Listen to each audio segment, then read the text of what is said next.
Israel is to send a delegation to Washington to discuss its planned ground offensive in the southern Gazan city of Rafah.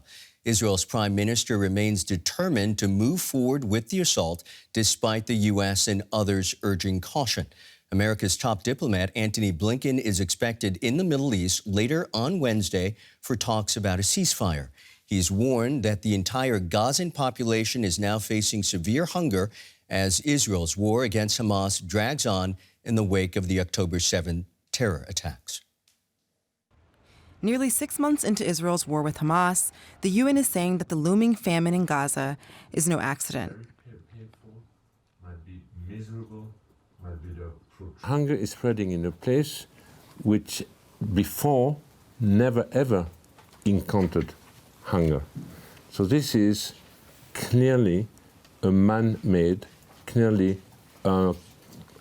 man-made, artificially created hunger crisis.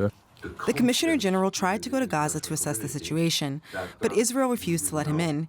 He now feels that dealing with the hunger crisis there comes down to committed support. Well, basically, we were talking about 20, 30, 40 trucks. I believe the largest barrier is the absence of political will. As simple as that. If you have a political will, you can address it. As Lazzarini implied, the world is putting pressure on Israel to allow more aid into Gaza, including pressure from one of its closest allies, the United States. 100% of the population in Gaza is at severe levels of acute food insecurity. That's the first time an entire population has been so classified. We also see, again, according to, in this case, the United Nations, 100%, the totality of the population is in need of humanitarian assistance. Israel pushed back, saying it's already making provisions for Gazans, placing it at odds with the U.S. And the idea that we're going to trap 1.2 million, we're not going to let them go out, they're not going to leave, we don't have arrangements for them, that's not true. We're going to move the various international agencies that are in the south. We're going to say, move here, move there, move there. There's precise locations in this war. So far, it's unclear what arrangements Israel has made. In my opinion, the future. Trucks with aid shipments are still being denied entry into the Gaza Strip. And crowds of Gazans are waiting for food, trying to fend off a famine that the world has warned is imminent unless something changes.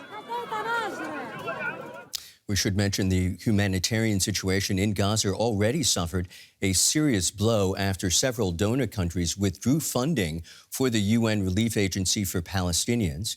Israel had accused Hamas of infiltrating the organization. Now, former French Foreign Minister Catherine Colonna is due to submit an independent review of those allegations. The review was ordered by UNRWA head Philippe Lazzarini after Israel claimed that at least 12 of its staff members were involved in the October 7th attacks, and that a further 450 alleged Hamas military operatives were employed by the agency. For more, I'm joined by DW correspondent Rebecca Ritters in Jerusalem. Rebecca, as we just heard, former French Foreign Minister Catherine Colonna will submit an interim report on the role of UNRWA in the October 7 terror attacks on Israel. Tell us more about that. Well, that's right, Michael. And as you rightly mentioned, this is an interim report, a preliminary report with the final expected within the next 4 weeks or so by the end of April. Now, as you also mentioned, this was ordered by the UNRWA chief, Philippe Lazzarini, who you heard from there a little bit in that report you just played.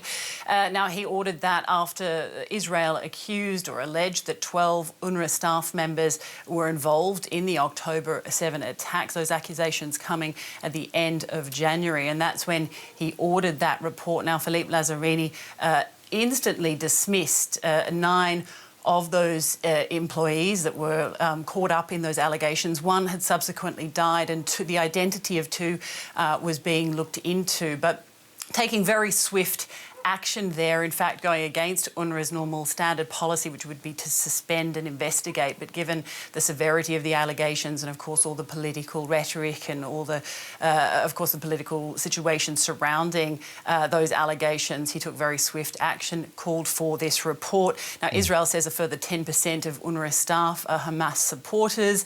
They haven't given much evidence to support these claims, but that is something that will be looked into this report. Just what's going to be in the report remains to be seen, Michael, but we know that it's going to focus on how to protect UNRWA's neutrality, of course, recruitment of staff, and how they handled the allegations that came out in January. Now, as I mentioned, this is to be a preliminary report. We are expecting it to be released to the public, at least the final report. Not clear whether this preliminary report will be released to the public or whether we'll have to wait another 4 weeks to find out what's in it.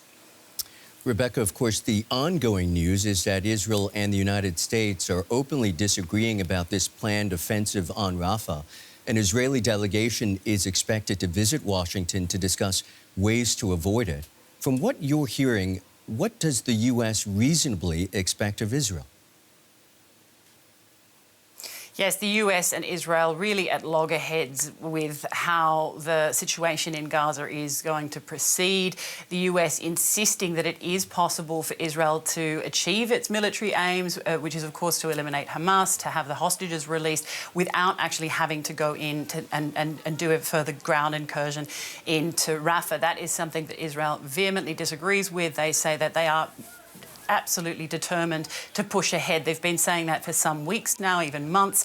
And we heard even Prime Minister Benjamin Netanyahu, you heard him there in that report. We heard him come out yesterday and say that they would be, in fact, doing so regardless of the fact that their closest ally is calling for them not to do that. You're reporting rightly that they the US has called for a delegation of an Israeli delegation to head to Washington to discuss with a US delegation about the ways in which they could proceed without having to go through. But at this stage, certainly looking like Israel is not going to back down, certainly not without some kind of ceasefire, which is still, of course, being negotiated, but not yet coming to fruition.